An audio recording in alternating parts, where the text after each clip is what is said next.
Welcome to Horror Movies and Beyond, a show about reviewing horror movies for the living to understand the dead. I'm your host, Ivotres Littles, and this is Shudderary, where we go behind the screens of Shudder original and exclusive movies. Today, I have a really awesome special guest, Ryan Spindell, who wrote, produced, and directed Shudder original movie, The Mortuary Collection. Thank you for joining me. Thank you for having me. This is cool. Yes, this is very cool. I am so excited. When I watched this film, I was blown away. It's one of my favorites.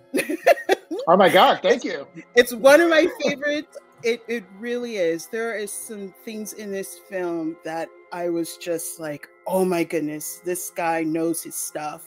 I took a lot of notes and just want to get right into it. So how have you been? I'm good. Thank you. I mean, I haven't talked about the movie for a hot minute now, so it's actually kind of cool to get back into it. I think I might even have new perspective on some of this stuff since last I sort of chatted with anybody about it. But I appreciate you mentioning that about sort of the little details. We were talking a little bit before we got on about sort of how it's all about the details, and I'm a huge fan of those movies that sort of get better with rewatches. I think there are some movies that work really well once, and then you're kind of forgettable, and then there are other movies that you sort of pick up new things every single time. And so that was sort of, this was a little tiny production, but we sort of made it over a long period of time. So I was able to really kind of get into the nooks and crannies and really sort of layer in all of those sort of components that you wouldn't really pick up on the first watch, or maybe even the second watch. But then you spend all that time and all that energy, and you're like arranging everything just so, and then afterwards people watch it, nobody pays attention to that. Everyone's like, oh, it was fine, and they move on. So it's really cool when somebody like you sort of picks up on that stuff. Yeah. We gotta get into it. Okay, because I was going to say all kind of stuff. So tell people, what is this anthology about? So the Mortuary Collection is a man. I haven't even talked about what it is about for so long. It is about a young girl is applying for a job as a mortician's assistant in a crumbling old mortuary on the hill in a small town called Raven's End. And while she's sort of getting a tour around the mortuary, she's kind of noticing that there's a sort of an unusual amount of books stacked in all the corners, and she sort of starts asking what the books are. And the mortician, Montgomery Dark, who runs the facility, explains that each book contains a different story about how, not just how somebody in Raven's End met their end, but also why. And so she says, well, you must have seen some pretty good stories. Like, give me your good one. Give me the best. And so he tells her 3 stories, each getting a little bit more complicated and grisly as they go. And she's somewhat impressed, but she decides to sort of one-up him by telling a story of her own. Exactly. Okay, so what I noticed about this film, so much inspiration in this movie, but what I noticed is that the boy he's riding through, the little boy, I think his name was Bob. Bill. Oh, close. Close, yeah. B, close. Yeah, he was riding along. But the second time I noticed, I was like, wait a minute. And I paused every time. Okay, so as he's riding by, the first thing we see, he is riding on a bridge, and then you see like this slug thing with tentacles in a cage. And then he keeps going, and then you see some pictures on like a telephone pole of missing kids, and they look like all boys. And then as he's going, you start seeing the frat house. Then he's like, he's just going through, and I'm just like, wait a minute. The boy is telling the story. It's like the beginning of the end. He is like, the little parts you see is how the story is going to go. It's just, they're so small. You gotta like pay attention. But once you realize that he is just traveling along, but he's also traveling along in time, because it goes from the 50s, 60s, 70s, and ultimately he's in the 80s. So it's just like, oh, I was like, wait a minute. Gosh. Okay. So, but there will be spoilers. So if you guys have not seen this film, please go over to Shudder, check it out. But before you do that, hit like, make sure you subscribe. But if you're going to stay, there will be spoilers. So let's enjoy this. What was the inspiration behind this film? Because I saw Tales from the Hood. As soon as I saw Clancy's character, Montgomery Dark, I was like, oh my goodness, they're in the Mortuary. Okay, this guy is watching this. He has to be a big fan of Tales from the Hood, or an inspiration or something, because there was so much of that. Obviously there's not three young men, but it's just one woman, Sam, and it's just the way she's kind of like, you're not sure why she's there, but you think one thing about her and you find out later.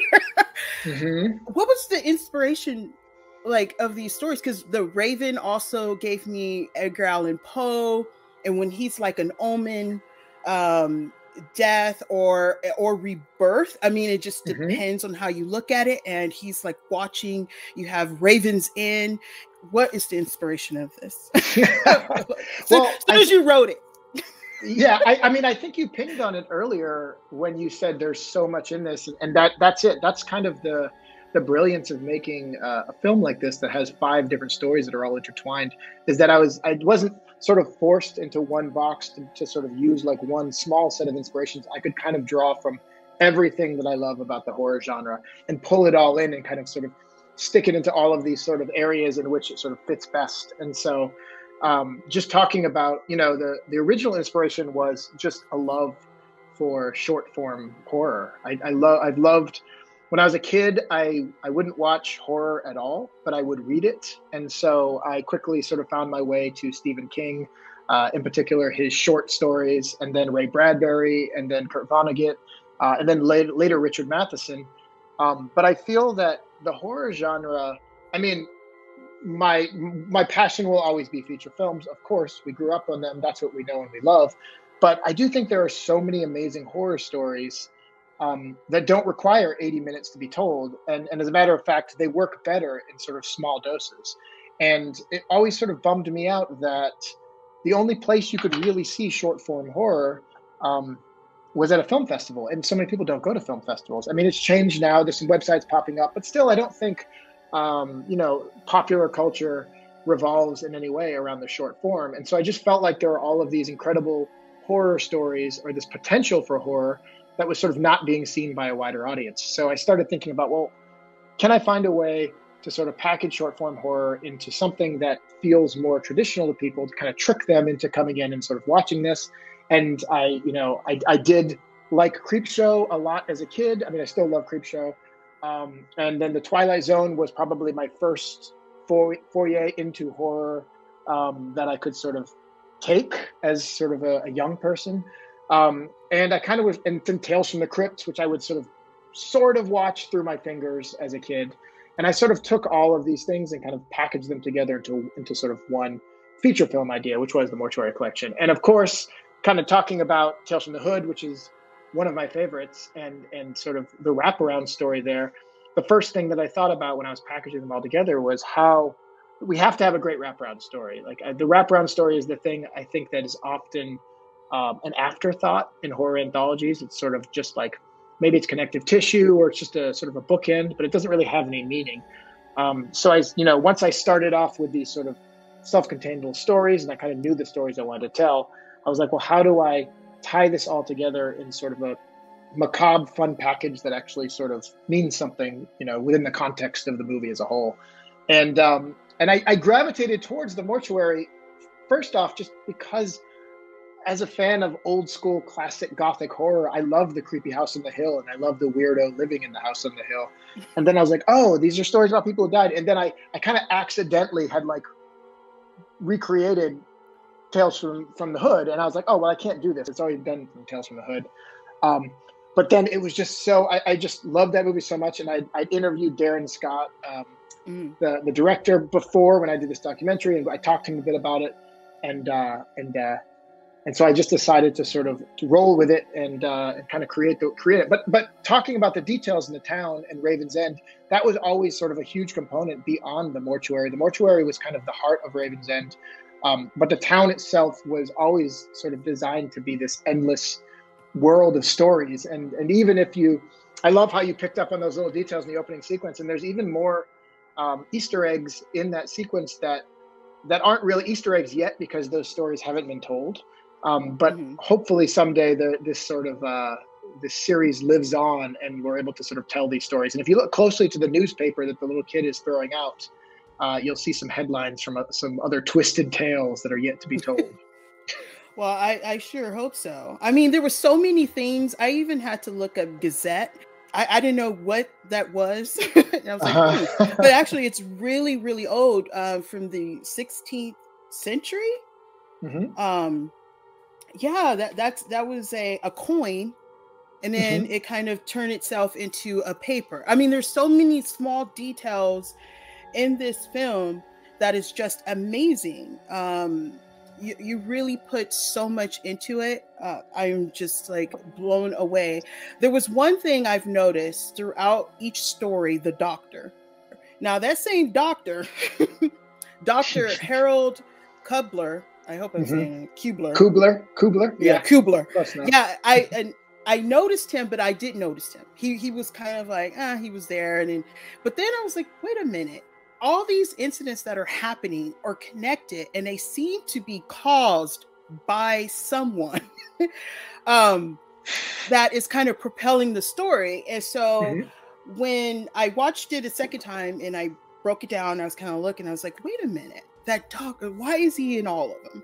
And he plays such an important part, but it kind of, you got to pay attention. It'll go over your head. You got to pay attention. So when I went back to the funeral, he was sitting there about his son, which was Sam, the reasons why she's there. But we'll get into.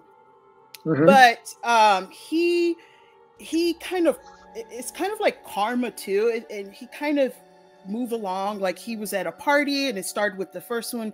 The girl, she stole a wallet, so I didn't pay attention the first time, so I went back and I was like, I'm gonna pause it to read it. And then I saw him, and I was like, this guy is causing these problems, and he is everywhere. And then she gets sucked in. Some tentacles come out because she's no. You might be the first person. You might be the first person to notice that Dr. Kubler is in the first segment. Actually, nobody else has ever brought that up. Well, because he was in all of it, and I was like, he has to be in the first one, because why would he be in the others and not involved in the first one? So when I paused it and saw that his wallet, I was like, this guy is nothing but trouble. If he wasn't at the party, none of this would happen, because she wouldn't have taken it from him, and then she wouldn't be nosy and get snatched away into the abyss with some tentacles, which I thought was pretty messed up.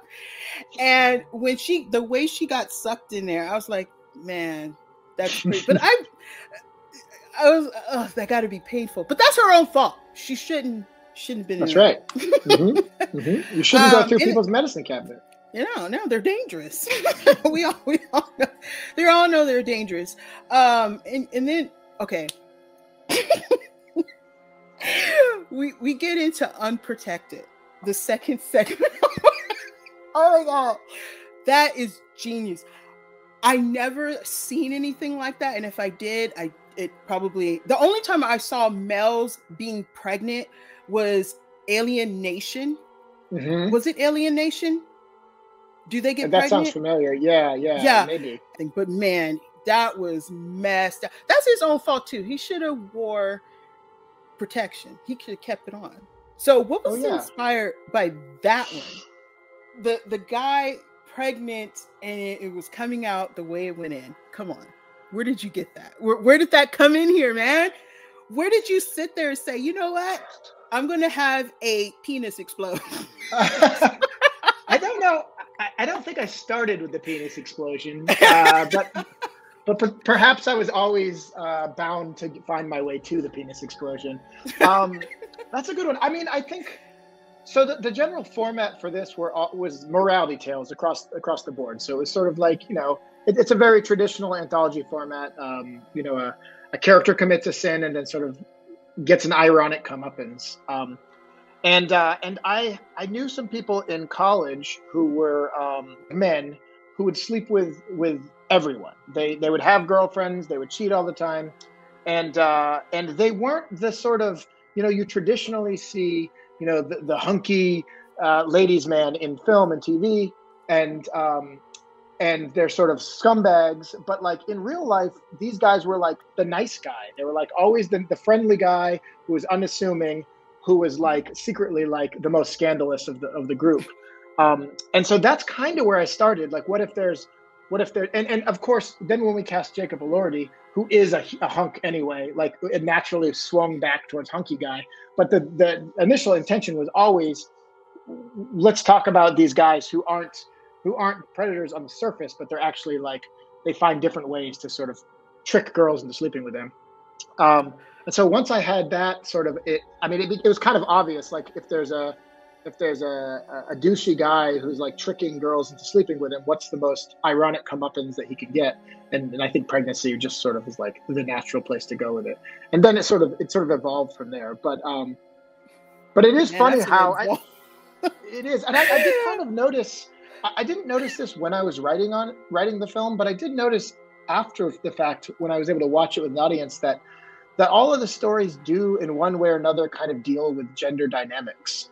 And that the first story is sort of about this woman who's a pickpocket, and she's kind of using her sexuality to sort of, you know, hustle these guys, but also like these guys are using her, like, and sort of it's a two-way street. And then this one is sort of like a more kind of dealing with the reproductive component of the male-female dynamic. And then the next one is sort of like lifelong commitment.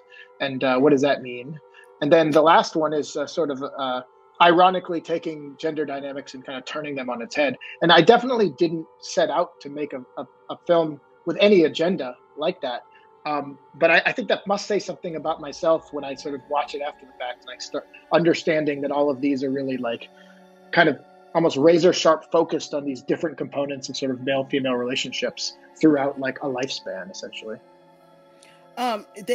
They do. I mean, even, you know, going on to Till Death, I think that one is more relatable to a lot of people in relationships, where it just feels like, okay, I would do everything for you, but don't get sick. I mean, it kind of played on that, and I kind of felt really bad about it, because you never know what's going to happen to someone once you get into a relationship or get married, and you feel like, you know, I love this person, I would do whatever, but the moment that you have to take care of them because they're sick, it's a lot of burden, you know, like what should I, you know, did I really mean it? You know, it's a challenge. It plays on you, and you're not sure. And, you know, I've met people who had terminally ill family members and loved ones, and they would say, I wish they were dead, but they don't really wish they're dead. They just peace. They want to wish for peace. You know, they're suffering. Everybody suffers. And that one I just thought was so hit home for me. Just really sad. But sad. You know, and you kind of see him make himself crazy, and then there's that doctor again. The doctor was with the kid, talking about he didn't know what was going on with him, but then the doctor is like, give her these pills, you know, and I was like, that's okay, that's can't be a solution. But in the process of that, it drove him crazy, because he felt so guilty of what he was trying to do. And then she died a terrible death anyway, an accident, which, I mean, if he would have just, you know, called the police or whatever, it was an accident. It looked like an accident, but he took it to the next level, get rid of the body. I mean, it's just, that's That's I was just so I just felt so it was so heartbreaking. Was that story that one seemed too close to for everybody in some form to relate to? Was that an inspiration, that something that you've witnessed or experienced in your life, or you just wanted to play off something? No. Yes, I think so. I mean, it's a combination of things. The initial inkling was just going back to Edgar Allan Poe. Interestingly enough, I started thinking about, what about a telltale heart on an elevator? Was the sort of first idea. What if someone were to kill somebody and then, while trying to dispose of the body, get trapped on the elevator for the night? But then, like with all of these stories, they all kind of started in these like really fundamentally simple places, and then they kind of evolved as the sort of production evolved and as the scripts sort of kept being refined. And I did live with my grandmother for a long time growing up, and she was bedridden. And it's interesting because she was a really, really cool lady, but as a kid, I was scared of her because she was just the lady in the bed in the back room, and it was like, in my world, she was sort of a monster. And it was only until I got older that I was like, I really wish I'd spent more time with her and got to know her, because she seems like she was incredible. And so I have always sort of had these sort of conflicting feelings about aging and about illness and sort of the effects that it has on the people around you. And so I think I kind of, once I combined those two things, the Edgar Allan Poe idea and this idea of sort of, what do you do when you're sort of committed to somebody for life, and then that life ends up being a living hell, and it kind of blossomed into something that it was sort of better than the sort of parts. And then there's also this component about, there's a lot of thought put into the trajectory of the stories and the way the stories make you feel as you're watching the movie. And so we never would have started the movie with Till Death, because Till Death is a much darker, more emotional story, and it's a little bit more murkier as to whether or not the main character sort of deserves some sort of ironic comeuppance. So the way it was sort of created was that, the first story is a very short, fun, like an appetizer, just to kind of get you in the mood. And then the second story is also fun, but much more developed and sort of a bigger traditional tale of comeuppance. But Sam keeps kind of poking fun at Montgomery's stories for being too simple. And so the third story is when he's like, okay, well, this one is another morality tale, but it's not quite as black and white as you might think. And so that was kind of purposely done to kind of take us on a bit of a trip. And some people love that component, and that's going to be the trouble and the brilliance of anthologies, is like, some people want the same thing again and again, and they'll be upset if something feels out of place. And then other people like the variety package and like going to these different places and exploring different sort of subgenres within horror. And that's my favorite kind of anthology, one that sort of plays with all the areas and kind of takes me down avenues that I wasn't expecting to go. And so for me, that one always has sort of a really special place in my heart amongst the sort of oeuvre of stories, because that's the one that sort of, within the context of a big, fun, goopy splatter movie, actually has some heart, I hope. It really did. I mean, it really make you think about the vows, like, till death do you part. Like, are you ready? Like, are you ready to take on? No. Are you ready to take on the sickness and in health? And and that one, that really made me think about that when I was watching it. I was like, I don't know. Yeah. But in between this, Dark is kind of giving Sam a tour, but she's still fixated on that casket, on the child in that casket. And you're not sure why. Not yet, but it comes up. In the fourth segment, the babysitter murders. That one, man, there was no indication at all my focus was not on Sam. Well, obviously she was on screen, that's like the first person you see besides the people on the TV screen. And there's like first I thought that was the story, but then it turns out it's like a slasher movie, and Sam is just there cooking and dancing and listening to music, and you think she's babysitting. She's looking in the oven, making sure it's good and everything. And then, she takes out the trash, and then you see this guy with a bloody head sitting on the couch, and you're like, oh my God, then you hear about the asylum, people broke out. And so you're thinking, this guy, this guy, and he's like bloody and everything. And she's just like freaking out, and you do not see it. The way you wrote it, there was no indication to even look her direction of any sorts. It was all, diverted to him, and the situation, and she was fighting, and he was like, where's the kid? The parents are calling. And as the parents were calling, I was like, it's probably that doctor. Probably the doctor. Something about that doctor, I don't like him. But when it even goes upstairs to that point, and they're both trying to get to the kid, and you see a door, and it's like his hiding place, and you think the kid's in there hiding.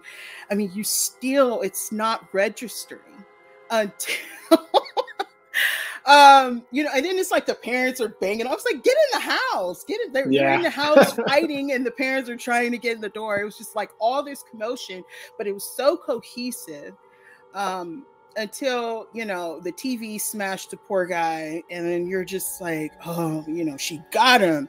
The parents looked in the, they finally get in, they look in the oven, and they realize it's their son. Oh my gosh, their son. And you could just see the rib cage just sprout out. Oh, that's so messed up. But you still don't see anything but the situation. You think, oh my gosh, she killed the guy, and that was it, But when they get down to the end, to put the boy at the funeral home, back to the funeral home with Dark and Sam, to put the casket to burn the poor boy, cremate him, she was like, wait, but then she told her story. I kind of told it a different way. But then we realized, she was back for his teeth. For his tooth. Why the tooth? You could have picked any part of the body, but why a tooth? I was curious. Why a tooth? That's a good question. I have a thing about teeth. I've never had a cavity. I'm lucky to have just super teeth. I'm not sure. And so, but I've always been so freaked out about the idea of getting a needle in my mouth, or getting teeth drilled, or even going to the dentist. You'd think I wouldn't be scared of the dentist, but it's quite the opposite. And I've even made films about dentists. And so I think I always go to teeth as just kind of like, it seemed like a grisly type of souvenir for a serial killer to take. And I did like the sound of the Boggy Bay Tooth Fairy being a serial killer who takes a single tooth. But it also kind of comes to pay back in the end when she, if you look closely, the very first shot of Sam is her hand on the coffin and her tooth bracelet. It's like the first thing you see. Not that you would ever know, because it's the very beginning of the movie. But this idea that she walks around with what looks like just a beautiful shell bracelet or something, but on closer inspection, it's children's teeth, I thought was really cool in like a dark and twisted way. And so giving her that bracelet, and then having, till the end when the kids come and attack her and pull the bracelet and it severs, and then they take their teeth back. I just thought was sort of a fun A to B. It's so sad. But okay, so her being there, was it like an omen for her to be there, or because she was greedy and it caused her own demise? Bill, who showed up the first time, and he ran away because he was scared, but then he's actually sitting in there. And then I was thinking, poor Bill. He's going to be breakfast, lunch, and dinner. But that's kind of like I think every story, like you said, had a morality, and I think hers was greed of what she was, a serial killer, but she couldn't let things go. It felt like she had to complete it and complete that twitch or itch that she had, whatever serial killers have. She couldn't let it go. She had to complete her ritual or whatever, and it caused her demise. And that's when I think Dark kind of figured out his replacement. I just love Clancy Brown. He could do no wrong. As soon as I knew he was in it, I was like, oh my gosh. And he was so great. I mean, you believe he was scary. He always scared me. You seen Pet Sematary 2? He's scary. Oh yeah. But I loved him in Starship Troopers. Me too. He was fantastic. But I mean, there's other things he's done, but those are, to me, I hold on to. But yeah, so I was like, okay, if she stabbed him, and at that moment it revealed who she was, and he found somebody. So I think if anyone tried to attack him, they wouldn't have been able to leave. And I think this whole time he wasn't able to leave until it was passed on. But the moment he left, he's been there so long, I don't think he knew that he would just turn into dust. I don't think so. Based on the expression that he had at the moment, he was like, what's going on? And he just burst into, dust. I was like, oh, that sucks. I mean, you finally get to leave. And you just had a few seconds of sunlight and he just burst away because he's so old, It's like rapid aging. It's like getting released from prison and you walk outside of the prison and you get hit by a bus. That sucks. that totally sucks. So that's what I was getting. But I mean, what was you going with this story? Was it something where she was, I didn't see any indication of her, it was destined to go. I could be wrong. I've not seen it, but the greed. Yeah, well, I think here's the thing. I think to become the mortician, to become this storyteller, this archivalist to the great beyond, it takes a certain type of baddie. I don't think just anybody can walk in there and take over that position. I think you have to you have to have a certain level of sin to require this like indentured servitude. And then I think you have to be the right type of person to continue on with the work. And so I think in some way, the process of him showing her around the mortuary, I think on the surface, it feels like he's just showing her around, but I think he's testing her mettle to find out if she's the one. And I think that it sort of indicates that he must have been a pretty bad guy to end up there in the first place too, a long time ago. But I think that's, I think it is a very complicated mythology as to why one becomes bound to a mortuary for an unknown amount of years to sort of perform this task. But we'll have to wait to see if we learn more about that in the future. If I had pearls, I would clutch them. That sounds like something that does, but I hope so. I mean, this film, there's so much stuff. I could probably talk for like 3 hours of so much stuff that's in this film. So much inspiration, so many small details to really take in.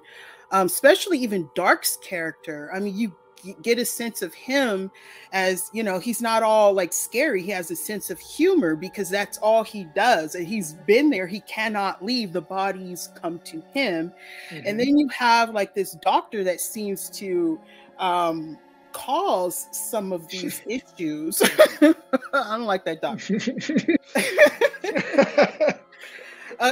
Hey, if you haven't watched the film, if you haven't watched this film, it's the doctor. Pay attention to the doctor because as well as every other character plays some importance to the story.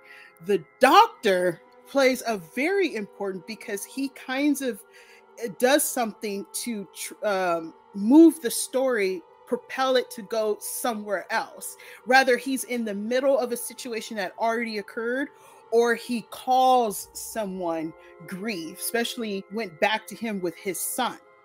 That's how it just went full circle. But yeah, but I mean, the inspiration from you know, so many, even like the Raven. When I saw the Raven and it was popping up, I was like, okay, this means something. Was that intentional, or did it just kind of flowed through for you? But you also said, you know, you like Edgar Allan Poe, and you have Raven in there, so.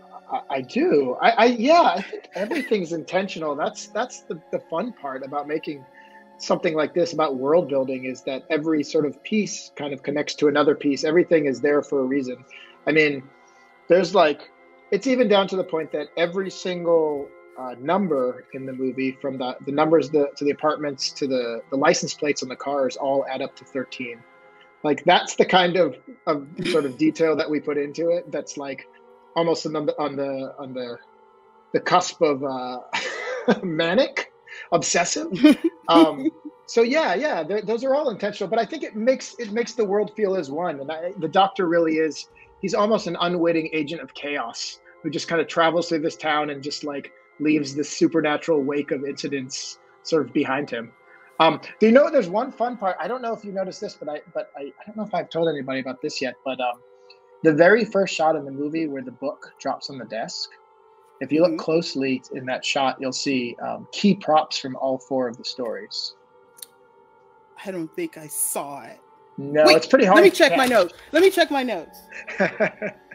at this. I gotta check my notes. Hold up, give me a second here, because when the book dropped, I did pause it. I wondered, did I? Okay, the Impala, the Cortez Chevrolet, the boy riding through the frat house. I saw your name, Spindell Company. I saw that. Did I? Okay, the boy claims he climbs the stairs. The boy. Oh no! The beginning. Okay, I went too far. Okay, Clancy. Let's say, open. The world is not made of atoms. It is made of stories. No, I did write it down. Useless. Oh no! Oh no! Just kidding. Oh, no, check it out. You would not notice. No one has ever noticed it on their own. The Edgar Allan Poe. Okay. You can see this guy.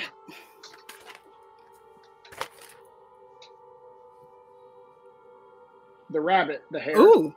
Oh, you know what? Wait. Where I did put that. I thought I did see. Oh. Yeah, that's isn't that the one that hit her in the head? Yeah, because I actually said rabbit hole, going down the rabbit hole. I did write it.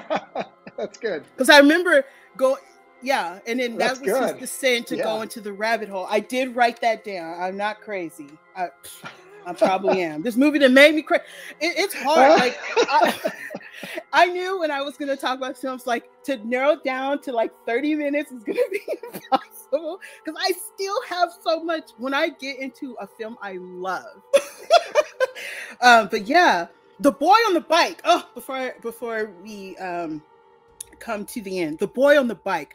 What was his purpose? Because I see him moving the story, but then he didn't seem out of place. I just couldn't find his purpose. Yeah. So. That's a good question. I think he had 2 purposes. One was just to establish the town, to sort of ride through the town and kind of show us some of the details that to kind of hint at all these stories that are kind of always happening in this sort of town that exists out of time and space. And then the second was actually a sequence that we ended up cutting from the movie.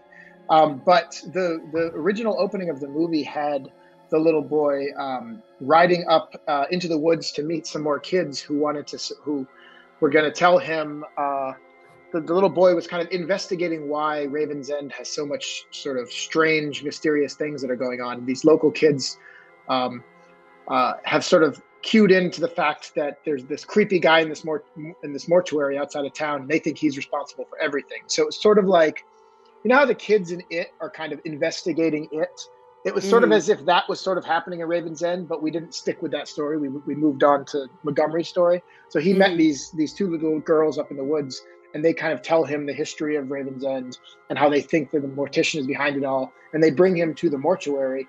And then when he goes to the mortuary, he loses his camera. And so the end of the movie, he comes back to get his camera, was the original sort of the way it went down. But then one of the things we discovered with the movie is that we have too many introductions to characters, and it was hard for people to figure out who to latch onto, because it was like we met the little boy on the bike, and then we met these two little girls, and then we met Montgomery, and then we met the sort of people at the funeral, and then Sam showed up, and it was kind of like the audience needed somebody to latch onto sooner, and so we ended up having to sort of reduce him down a bit just so we could get to Montgomery faster. One thing that Dark said, Montgomery Dark, is not when these people die, no. Not how these people die, no. Why these people die. My hair blew away. I was like, I never heard it that way, and it that right there, it's a hook, and I was like, hey, I never thought of it like that. I didn't, and that was very important. That was a very important detail. Y'all better take a look at that. Look at this. But oh my goodness, thank you.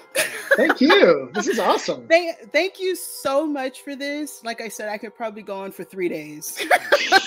Step by step, put on glasses and put a pin in my hair and be like, look, we're gonna talk about this part right here, because there's so many things, but it's not complicated. It just takes you along for the ride.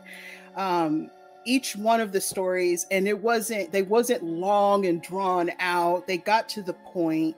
Even the first one, when it went straight to the tentacles, it was very short, but it was effective. And you see a lot of that from short story filmmakers, where they have to do a lot of shorts and stuff like that, because you only got a few minutes, maybe 15 minutes to get to the point. And you see each story get to the point, because the point was very important, that brings the entire thing full circle. And I absolutely love that. And I cannot wait to see if you continue the story or anything else you have. I don't care, whatever it is. Because I know from here on, you could just see, like, as long as you keep going, I mean, this is good. If no one told you, now I'm clutching my pearls. So whatever you got back there on that wall, I know it's going to be good. So, but thank you so much for joining me on Shudderary. And if you guys want to see this film, please, I beg you to go check the Mortuary collection on Shudder right now. It is streaming. But for more stuff like this, please subscribe and like, because something as simple as a tooth could bring a story together. Thank you so much. Until next time. Bye, guys.